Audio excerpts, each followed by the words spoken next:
Hello hi, இது என்ன புகை போயிட்டுருக்குன்னு பார்க்குறீங்களா? இது பேர் தாங்க ஸ்மோக்கரு. இது எதுக்கு யூஸ் பண்ணுவாங்கன்னா, நிறைய பேர் சொல்கிற கம்ப்ளைண்ட் என்னென்னா, நான் தேன்பெட்டி திறந்தாலே வந்து பூச்சி எண்ணெய் வந்து கொட்டை வருது, அதுக்கு என்ன பண்ணுறது அப்படின்னு கேட்டிங்கன்னா, இந்த மாதிரி புகையை வந்து அது மேலே இப்படி போட்டிங்கன்னா போதுங்க, அது போயிட்டு ஒரு கண் எரிச்சல் மாதிரி பூச்சிக்கு வந்துட்டு உண்டாக்கிடும். நம்மளை வந்துட்டு அது கொட்டாது. அதுக்காக தான் வந்து இந்த புகையை யூஸ் பண்ணி நம்ம வந்து பாக்ஸை மெயின்டைன் பண்ணுங்கிறது. வாங்க, நான் வந்து இந்த புகையை எப்படி யூஸ் பண்ணுறதுன்னு சொல்லி காட்டுறேன். இப்போ வந்து சூப்பர் சாம்பரை தூக்க போகிறோம். ப்ரூட் சாம்பரை தான் நம்ம செக் பண்ண போகிறோம். ஸோ இதை எடுத்து கீழே வச்சிடலாம். ஸோ இப்போ பாருங்கள், நான் ஸ்மோக்கர் போடுறேன். இப்படிக்கா போட்டோன்னா பூச்சி வந்து பயந்துக்கும். பார்த்தீங்களா, பயந்து எல்லாமே ஓடுதா?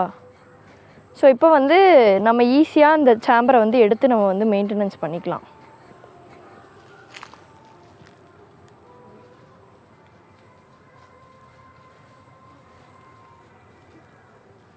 இப்போ நம்ம வந்து இப்படி எடுத்து மெயின்டெனன்ஸ் பண்ணுறப்போ